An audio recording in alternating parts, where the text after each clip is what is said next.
SIR আপনাদের form দিয়ে গেছে সব? বাংলাদেশে আবার কেউ নেই তো।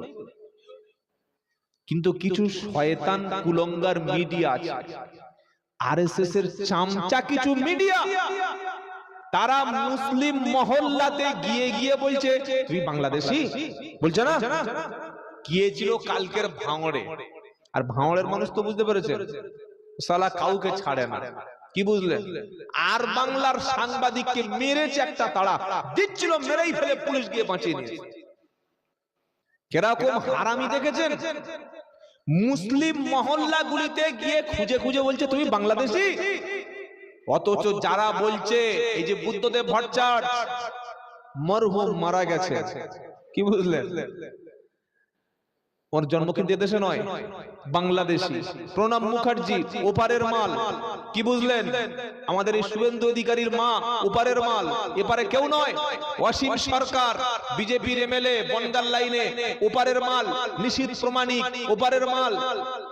তারা যদি আমাদের চেক করতে আসে, এখন কোন লোক যদি 3 ছেলের বাপ হওয়ার পরে যদি কেউ বলে, যদি কোনো নাতি বলে দাদু তোমার মুসলমানি হয়েছে কি একবার দেখি, তাহলে আমরা একটু চেক করে নেবো না? হাসছে দেখো।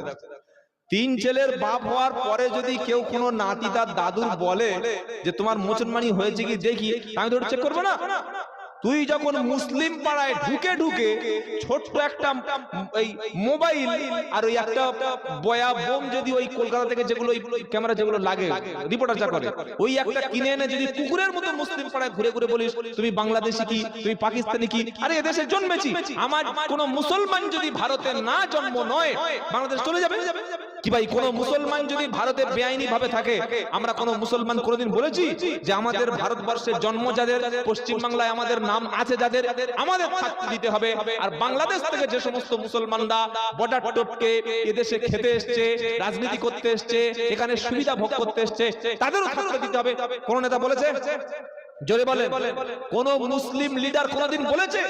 সিদ্দিকুল্লাহ হোক, আমাদের তোয়া সিদ্দিক চাচা হোক, যাই হোক না কেন, যত বড় বড় আমাদের মুসলিম জানেতা আছে, কারণ জন্ম যা শুরু করে, কোনদিন বলেছে যে ভারতবর্ষের মুসলমানদের যাদের এই দেশে তাদেরও থাকতে দিতে হবে, আর বাংলাদেশের মুসলমান তাদের থাকতে দিতে হবে? শুনেছেন কোনদিন?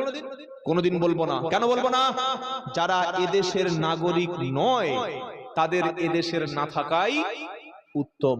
কিন্তু তুমি মুসলিম পাড়ায় ঢুকে ঢুকে আমাকে বলছো তুমি বাংলাদেশী, তুমি বাংলাদেশী। সাংবাদিককে, একজন মোবাইলের ক্যামেরাম্যানকে এই অধিকার কে দিয়েছে যে মুসলিম মহল্লায় গিয়ে তার আইডেন্টিটি চেক করা? অধিকার তাদের নাই। এই অধিকার কোন ব্যক্তির নাই যে মুসলিম মহল্লায়, মুসলিম কলোনিতে এসে এসে জিজ্ঞাসা করবে তুমি বাংলাদেশ না তুমি ভারতীয়। তো মোটামুটি ক্যালপল পড়ছে দু এক জায়গায়, ভালো ক্যালপল দিচ্ছে গ্রামের জনগণ, কি বুঝলেন? যখন এদেশের নাগরিককে, ভারতের বৈধ নাগরিককে কেউ বাংলাদেশি বলে ক্যামেরা মিথ্যা ফোকাস করবে, তো তাকে একটু আদর যত্ন করতে হবে না? হ্যাঁ না বলে না? এই যে আমি আসলাম, এই সব কমিটি সব ছোট ছোট ছেলে, একদম দাড়ি গোমুটি সব ইয়ং ছেলেগুলো অনেক দূর থেকে আমাকে আনলো, কি বুঝলেন? এনে একটু বসি আমাকে একটু মেহমানদারি করলো, এটা বলে মেহমানদারি। আর যদি কেউ রকম ওই ক্যামেরা নিয়ে এসে মোল্লাপাড়ায় জোর করে ঢুকে বলে যে তোমরা বাংলাদেশি কিনা, ওদের একটু মেহমানদারি করবেন, তবে কি মেহমানদারি ওটা আবার আপনারা বুঝে নেন, কি বুঝতে পারলেন? ওদের একটু মেহমানদারি করবেন, কারণ মেহমানের সঙ্গে তো একেবারে খালি পেটে ছেড়ে যাওয়া যায় না। আল্লাহ নবী সাল্লাল্লাহু আলাইহি ওয়াসাল্লাম বলেছেন যদি কেউ আখিরাত বিশ্বাস করে সে যেন মেহমানদারির সঙ্গে একটু মেহমানদারি করে, তোদের একটু মেহমানদারি করে দেবেন। কথা বুঝতে পেরেছেন?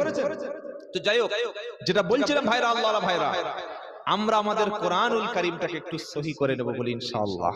যাদের কোরআন ভুল আছে, যারা পড়তে পারে না, একটু ঠিক করে নেব ইনশাআল্লাহ। কোরআনে কি সুন্দর সূরা, কুল হুয়াল্লাহু আহাদ আল্লাহুস সামাদ, সামাদ না সামাদ, লাম ইয়ালিদ ওয়া লাম ইউলাদ ওয়া লাম ইয়াকুল লাহু কুফুয়ান আহাদ। এই সূরাটির ফজিলত এত বেশি। এই সূরাটি কেন নাজিল হলো? কয়েকজন মুশরিক, কয়েকজন অমুসলিম গিয়ে আল্লাহর নবীকে জিজ্ঞাসা করলেন, নবী আল্লাহর আব্বা আছে কিনা? আমাদের তো আব্বা আছে, আল্লাহর আব্বার নাম কি? আল্লাহর মা আছে কিনা? আল্লাহ জন্ম নিয়েছে কোথায়? আল্লাহ থাকে কোথায়? আল্লাহর বিবি কজন? আল্লাহর ছেলে পুলে আছে কিনা? আল্লাহ খায় কিনা, ঘুমায় কিনা? আল্লাহর পরিচয় পরিচয়টা জানতে চাই। কয়েকজন মুশরিক গিয়ে বিশ্ব নবীর কাছে যখন প্রশ্ন করলো, আল্লাহর আব্বা কোথায় থাকে, কোথায় মা কোথায়, ছেলের নাম কি, আল্লাহর বিবি কোথায়, আল্লাহ সম্পর্কে নাউযুবিল্লাহি মিন যালিক, এরকম প্রশ্নগুলো যখন বিশ্ব নবীর কাছে করা হলো, আল্লাহ পাক তার জিবরাইলকে পাঠিয়ে দিয়ে বলল, জিবরাইল বিশ্ব নবীর কাছে গিয়ে আমার পরিচয়টা তুমি নবীর সঙ্গে করে দাও। হ্যাঁ জিবরাইল তুমি চলে যাও। জিবরাইল এসে এই সূরাটি নবীকে শুনিয়ে দিয়ে বললেন, হাবিব এই সূরাটির মধ্যে আল্লাহর পরিচয়ে সবকিছু লুকিয়ে আছে। প্রথম আল্লাহর পরিচয় কি? কুল হু, একটু বলেন বাবা আমার সাথে, কুল হু আল্লাহু আহাদ।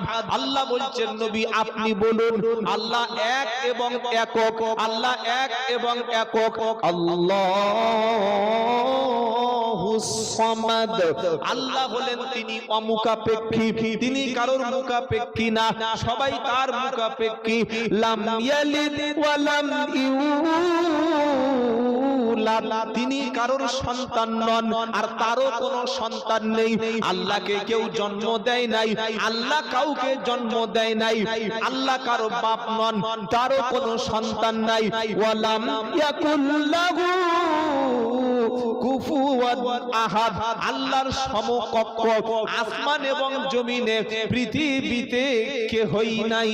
অর্থাৎ আল্লাহ তিনি এক, তার কোনো ছেলে নাই, তার কোনো মেয়ে নাই, তার কোনো স্ত্রী নাই, তার সমতুল্য পৃথিবীতে কেউ নাই। আল্লাহ হলেন তিনি আল্লাহ। আল্লাহ আল্লাহ, সুবহানাল্লাহ, কি নাম আমরা পেয়েছি।